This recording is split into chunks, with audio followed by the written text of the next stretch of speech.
itong impeachment, nabanggit ninyo na napakadelikado nito na nakatutok dito ang tao. Eh, may flood control, scandal. At the same time, may budget para sa 2027. Pakipaliwanag nga yan. Yan ang isa pa, no? Dinidistract nila ang taong bayan. Natutukan yung impeachment. Makalimutan ngayon yung issue ng flood control. Makalimutan yung mali-malitang pera na binibigay sa mga congressmen at kung kani-kanino. No?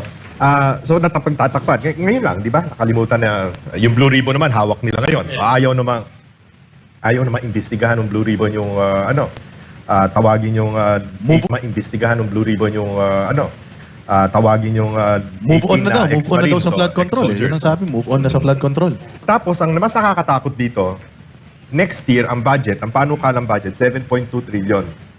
That is 600 billion more than last year's or this year's budget. Pag nakatuon ng pansin ng tao sa impeachment, baka mag-fast break na naman sila na kung ano lang kagaguhang ang programmed allocations na naman, imbis na flood control ngayon, farm to market roads naman. Kaya kailangan bantayan. Pero ngayon, kasabay nitong impeachment, ilalo silang bumubulusok pababa. Pero sa tingin nyo, kung halimbawa nag-focus sila sa flood control, mag-iiba ba yung sitwasyon? Tataas ba yung ratings nila? Or paano? Ang problema sa flood control, sila-silakan eh. Natuturo eh. So pag pinag-usapan nila, sa kanila din. Sila yun eh. Dahil nabubuelta, parang ganun. So ano po? Ano pong nakikita niyong sasabihin ni President Bongbong Marcos sa SONA? Kung meron man. Pakiluwanin lang. Pwede ba wala na lang? Ganun. Pakiluwanin lang na naman. Alam mo, napaka-importante nga itong zona na ito. Ito yung penultimate eh. Fifth zona to. Next year, pamamaalam na yan eh. Yung huling zona, Mamamaalam? pamamaalam. Sabay yan. Hindi. Mamamaalam? Last ano na eh, last zona na yun. Namamaalam ka na lang. Ibang paalam Na sabi mo, ito nagawa ko, ito nagawa ko. Problema nitong penultimate zona na to. Una, sisingilin siya doon sa mahiya naman kayo. Kasi, mahiya naman kayo, o yung mga nagpapalakpakan ng mahiya naman kayo, ng mga, sila yun.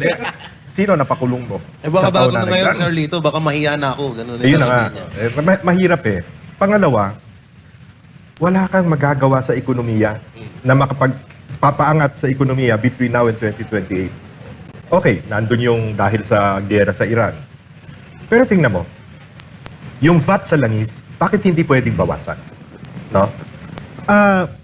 Kung nung araw 60 pesos ang litro ng diesel, halimbawa, 12% yan VAT, no? 7 pesos 20 centavos ang VAT.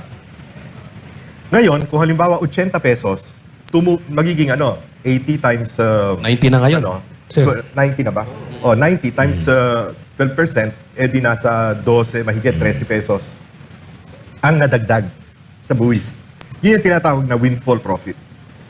No? So, lumaki pa ang kambyo, ang kahig ng ang kabig ng gobyerno, no?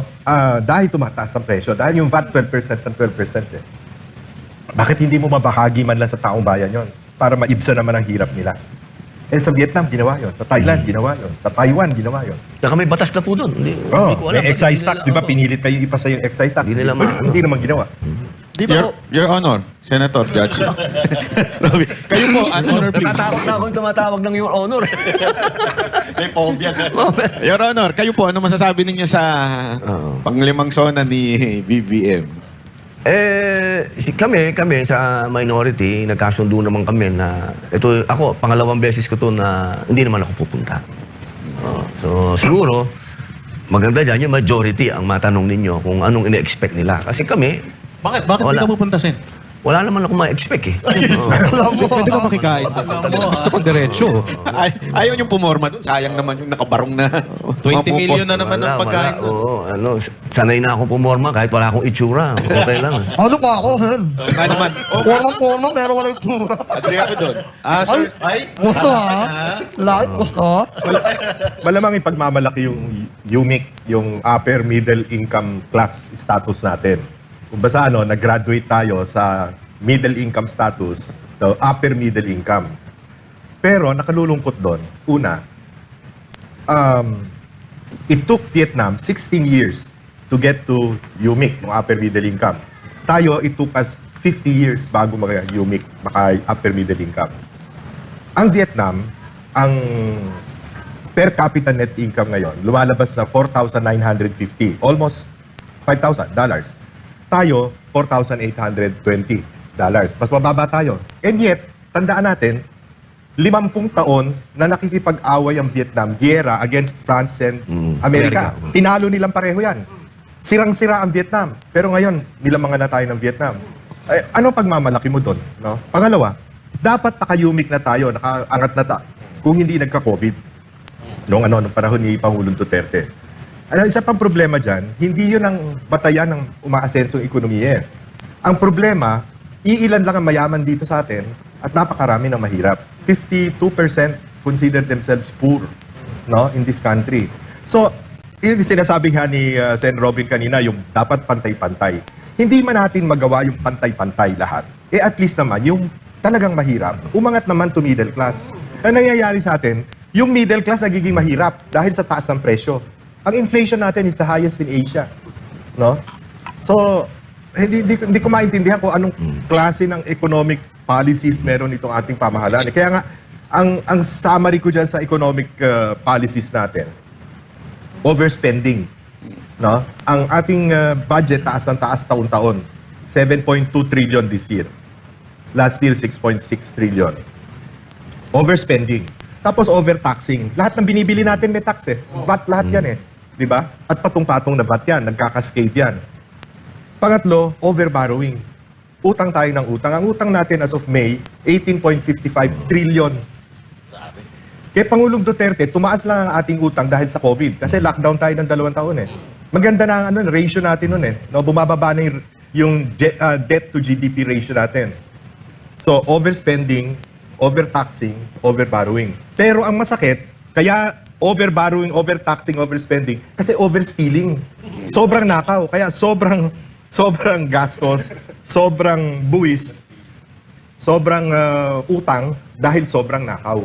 So dito, hindi kaya dahil isang din dito yung form of government natin na meron, kung saan yung corruption is really open dito sa presidential form of government, which is yung sa Vietnam, socialist republic sila eh. So tulad nga yung sinasabi pinupush ni Sen. Robin, yung baka panahon na para magbago tayo ng form of government. Actually, matagal nang dapat tayo nagpalit ng form of government. O at least, baguhin yung konstitusyon sa Aligang Batas.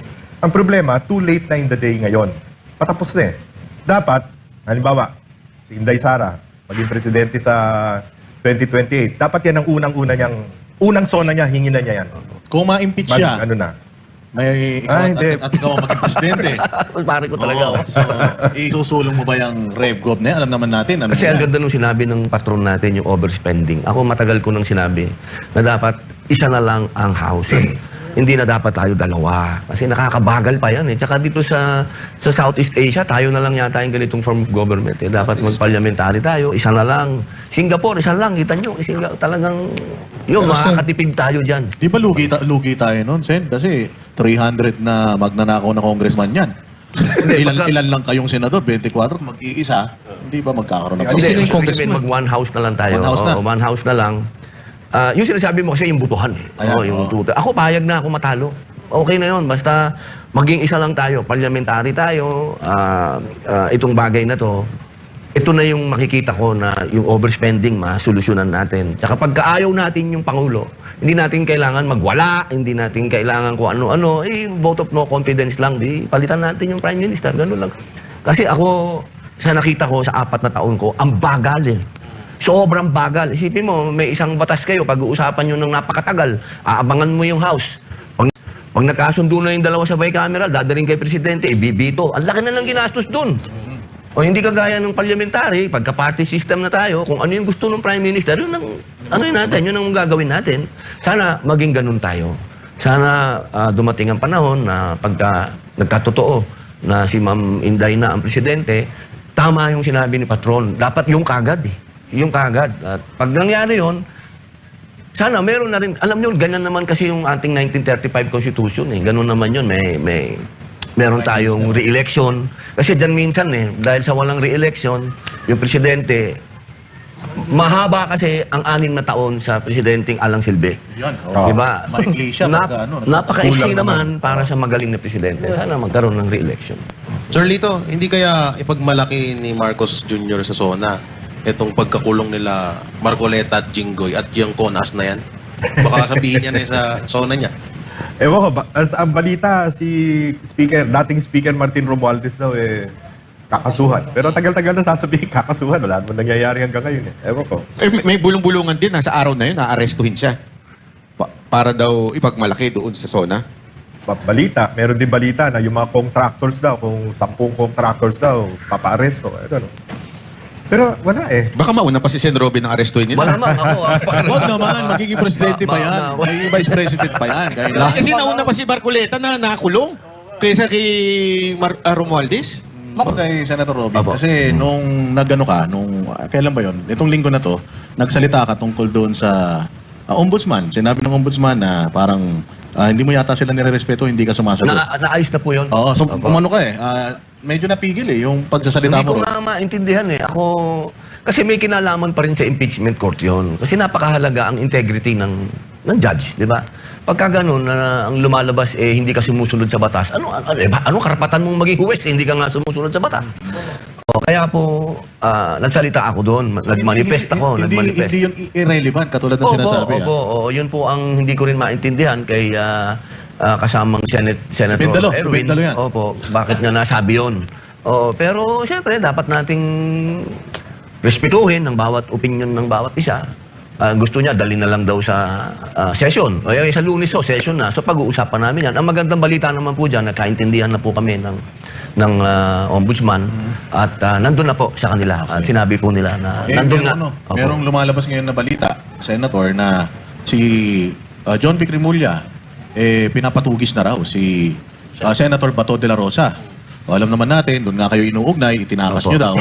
Meron ding Sarap ng tumakas, yun ang naglakad. Ayun nga nauuna pa nga sa'yo O ngayon, isa pang issue na nakadikit dyan is yung pagsasalita ng US sa ICC na talagang nilalabanan nila ang ICC na they will dismantle ICC. Ganun ang pagkakasabi nila. So bakit sa tingin ninyo ang ating bayan pinupursu pa rin ito samantalang itong ibang mga bansa? Pare ko, dapat hudyat na yan sa gobyerno natin. Kasi ang sinabi ng Amerika, yung allies, aming mga kakampi, dapat suportahan. Tayo, kung makasuporta tayo sa Amerika, sa usapin ng dyan sa China, grabe. Pero bakit pagdating sa ICC, parang ang bagal natin? Dapat yung pagka-announce ng Amerika, bana tayo kagad, di ba? Pero bakit kaya? Kasi siguro nga, may mga gusto pa silang maswak dyan, kasama na ako. Di ba? Pero ang hiling ko, total naman, galing na mismo kay Trump. Si Trump pagsalita dyan, tapos si Rubio, ang sipin mo, dalawang mabigat na yun. Sana sumunod na ang Pilipinas dyan. Kasi malinaw naman yung sinabi doon na leftist, pare. Kung ano yung sinabi ko doon sa hearing, yung sinabi ko, di ba, dinala nyo si Digong doon, alam naman yung puro leftist ang nandun. Yun mismo ang sinabi ng Amerika na ginagamit ang ICC dahil puro leftist nga doon. So bakit mo dinala si Digong doon? Pambihira, Kaya sana po, bilang tayo alay ng Amerika, sumunod na po tayo sa sinabi ng Amerikano. Sinasabi nila kasi dyan, matagal na tayong umatras. Umatras nga tayo, pero bakit tayo nagsusuport? Kung anong sabihin natin, sinusunod natin. Yung sa amin, yung kaso ko, kaugnay nun Dahil obstruction of justice, warrant of arrest ng ICC. Pambira, si Bato. Isipin nyo, si Bato nagtatago. Hindi natin alam kung nasan yung senador natin na inelect, number 3, number 4. Hindi natin alam kung nasan dahil sa ICC. Kaya nga nung nagsalita ako doon, sabi ko, hindi ako kailanman magpapasakop dyan. Never ako magpapasakop sa dayuhan. Sayang naman itong damit ko. Si Andres Bonifacio pa yun nandyan. So kung hindi ka nila mapapakulong dito sa kaso mo, sa ikinakaso nila sa'yo, baka naman mamaya yung ICC warrant naman lumabas para magtago ka, para mabawasan kayo. Ako ang sinabi ko sa kanila, kasi iba yung kay Bato. Yung kay Bato kasi medyo mahaba sintensya nun. Yung sa akin, obstruction of justice. Kung yan, ang pagkakataon ko para makita ko si Digong. Yes, ako dyan. Sama na ako dyan. Sama ako dyan. Sama ka? Hindi ka pwede. Ako. Papalit ka daw doon kay PRD. Palit na kami. Naman na kami magkakamali sa loob. Mahirap naman yung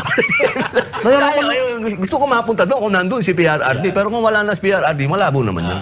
Ako gusto, pare, ilang taon na kong nandyan, 2 taon na kong babalik-balik doon. Makita ko lang si Digong.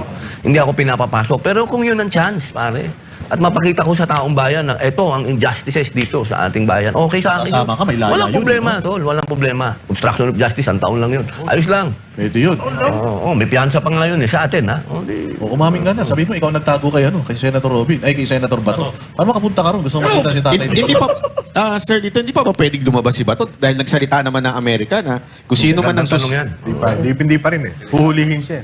O, paghuli, saan dadalhin?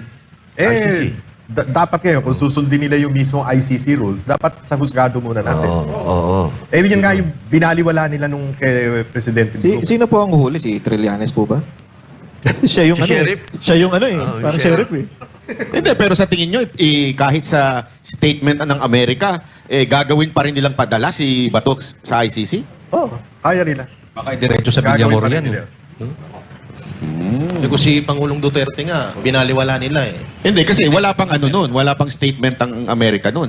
Na kung sino man ang matatanggalan ng visa, isa na Siguro yun. kailangan, pare ko, magbigay ng talagang formal na official na statement official statement ng presidente na talagang wala na tayong support sa ICC. Siguro kung mangyayari yun at sasabihin niya na dadaan na sa kung ano yung sinabi ng Kano. Di ba madalas na Pero, kung Senator, ano yung sinabi ng Kano, yun naman Susundin ang niya. mangyayari. Oo. Pagpaumanhin nyo, Senator, pero binanggit na yan ng Presidente. Actually, sinigundahan pa yan ni dating SOJ na ngayon ay ombudsman na hindi sila makikipagtulungan. Parang ang huhulihin pa nila eh. Pero walang official walang official na talagang order eh. Kailangan may official order. Kasi yung salita ng politiko dito sa Pilipinas, sa hangin lang napupunta eh. Oo, walang May komento na rin ng Malacanang yan, diba? Si Auntie Claire. Mapatungkol Magkaiba sa daw. Magkaiba ang pulisya. Amerika, Oo, pulisya. Pilipinas. Mali siya doon kasi ang sinasabi ni Auntie Claire, ang sinasabi ng Kano, hindi yun polisiya. Ang sinasabi ng Kano, 1776, ano nila yun eh? Constitution. Liberty. Yun ang sinasabi ng Kano. Hindi So, sila ibig sabihin, magpapasakop hindi sa- sila magpapasakop kahit na sinong Korte. korte o foreigner. So, di ba naka-angkla tayo doon sa 1776 na liberty? Di ba yan ang pinaglaban din nila Andres Bonifacio, yung kalayaan na yun. So, anong sinasabi niyang hiwalay doon? Parehas yun. Na hindi tayo magpapasakop sa kahit na sinong foreigner. Partida, lawyer pa yan ha. Kaso binusabos na ni BBM ang ating judicial system eh. At ngayong hawak na nila si Presidente Digong, ang tingin nila tropeyo si Digong eh. Tropeyo ng ICC siya. So hindi rin nila ibabalik si Presidente Digong. Kasi irrelevant na yung ICC eh. Wala nang pumapansin dyan eh. Tayo lang ang pumansin. No? Bagamat, sabi nga ni Coach Oli, laging sinasabi noon ni PBBM at saka ni Boying Remulla na Justice Secretary no, na hindi namin papansinin ng ano man ang kikilalanin ng jurisdiction ng ICC. Pero, di ba? Isang iglap. Kinidnap nila si Presidente at dinala doon sa ICC. Kapag nawala yung ICC, Sir Lito, at syempre may posibilidad na makalabas si Pangulong Duterte. Eh may sinabi kasi si Ombudsman, Boying Remulla, na kahit na makalaya si Pangulong Duterte, hindi daw nila papapasukin dito sa Hindi Hindi Pilipinas. pwede yun. Hindi pwede yun. Pilipino yun eh. Yung pagkakasabi niya. May pendalo po tayo, sir. Ha? Pendalo. Hindi pwede yun. Article 3, section. Ano, gagawin mo stateless yung tao? Hindi pwede yun. Sabi nga kung halimbawa yung sa interim release at ibabalik dito sa atin, hindi sila papayag. Nabalitaan nga natin yan. So ang gagawin na lang ata nila siguro kay Pangulong Duterte, pag nawasak nga yung ICC, doon lang din ulit sa dahigo kaya sa ibang bansa. Hindi pwede yun. Focus na. Pwede. Wala na. Punta tayo